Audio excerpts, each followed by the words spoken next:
My name is Lukman Hadan Ramadan, or Lukman for short. I'm studying Geodetic Engineering at Institut Teknologi Bandung. During ISMA program, I'm studying at University of British Columbia, majoring in forestry. In the background, you can see the Irving K. Barber Learning Center, or the IKB Library. It's one of the first three buildings built here on the campus, starting construction in 1923. Now, hundreds of students are coming in every day because it is such a perfect place for studying. ISMA was such a beautiful serendipity for me. I stumbled upon its announcement once in my random scrolling through Instagram.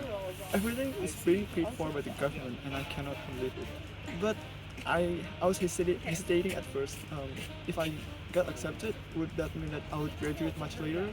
Um, can I survive in the destination country? And in the end, I just applied near the deadlines. And the selection process itself was fun because I learned a lot in terms of writing essays and also how to conduct interviews properly. And I had friends around me who was always willing to help during the stages of the admission process. The most disquieting part was waiting for the result. There was like a long delay before the final announcement was posted, and I have this nothing to lose mindset actually, but I'm still anxious because it was such a once in a lifetime opportunity and I don't want to miss it. But eventually I passed and I'm going to Canada. And for the pre-departure preparation itself, it was such an eye-opener for me because I've never been away from home this far and alone. Yeah, I just know that there's like a lot of things to do, including visa application process and then the PCR test, and I have to prepare for appropriate winter clothing and yeah, tons of other stuff. But it was fun. Landing in Narita, Tokyo, already felt like I was in deep slumber and in awakening dream world.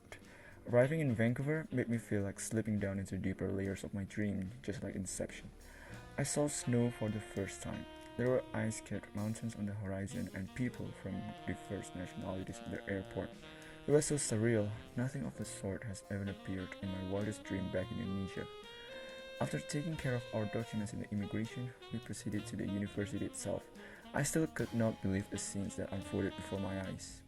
Foreign cars moving on the snowy streets, the fact that we are driving on the right, North American style housings that I usually see in the movies, groves of cedar, fir, and hemlock trees signifying that I was nowhere near the tropics, and many more. This is going to be a long, long dream, I noted to myself.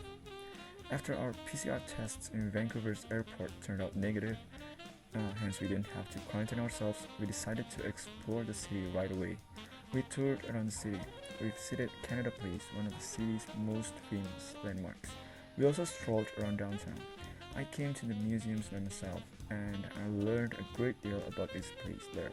We shopped for our basic needs such as proper winter clothing and kitchen utensils in our first days there too. And we quickly noticed some differences. The public transportation here is almost flawless. We could basically get everywhere in the city with the buses and trains. The streets are clean, there are no food vendors randomly propping up their business on the sidewalks. Building donations are regulated, some neighborhoods are restricted to residences only, some are more commercial. In short, they plan and arrange everything accordingly, and coming from Bandung, that was refreshing to see. I was also amazed by the way the professors and teaching assistants conduct lectures. They're very systematic. They have set out how many and when the assignments, quizzes, exams, papers, and everything else will be due, and they explained it very clearly to the students in the beginning. No more quiz dadakan or tugas dadakan or even system kebijakan. Yay. They also mandated several required readings every week. The readings will be the basis for the discussion in the class, in which our engagement and active participation are highly encouraged. They are also very rigorous in scoring the assignments, practically reading every letter, word, and sentence in our submitted papers. Frankly, these are all new to me. I had to upgrade my usual Indonesian standards to meet their expectations. At first, discussions were hard. Imagine a non-native English speaker being thrown together in a group with Canadians and other natives, and is forced to listen, understand, and be able to formulate fitting responses to the matter at hand. I spent hours talking to myself in my room just to flex my English muscles in my mouth. But eventually, I gradually got better, and once I'm comfortable with the speaking, so it was not that hard to catch up in the other areas. I don't really have to drastically change my study habits in order to do that. There are so many valuable lessons that I learned while I'm here. I learned how to be independent. My cooking skills, in particular, have improved by leaps and bounds. Um, it was practically zero before I came here. But being independent is more than just mastering cooking skills. It is about how I manage to survive in places that is different in every aspect from what I'm used to. It is about how I conduct myself and behave accordingly in the culture and also in front of people that I'm unfamiliar with. A very challenging task given the fact that Vancouver is a melting pot of folks from different colors, different countries, races, religions, and also genders. And it is about how I filter the good and the bad that Canada has to offer, because not everything here aligns with the values that I uphold. And ISMA has taught me a lot about it, and I'm grateful for it. Spending a semester abroad in Canada has forever changed my paradigm and the way I see the world.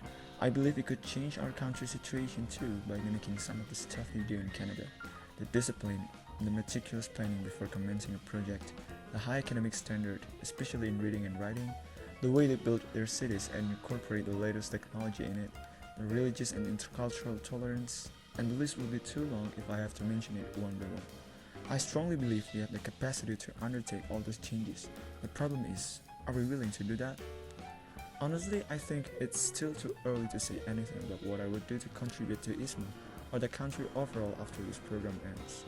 Nonetheless, I would like to see myself being more involved in projects that would help more Indonesian students experience the same wonderful and enlightening journey that I had in ISMA. I would be open to helping in any way possible. I believe that the skills that I gained in the class, writing and research to be specific, would be very helpful in the future if I ever decide to pursue a career in academia. Indonesia would have a scientist, one that it could be proud of. I'm officially ISMA biased because I would have never visited Canada otherwise.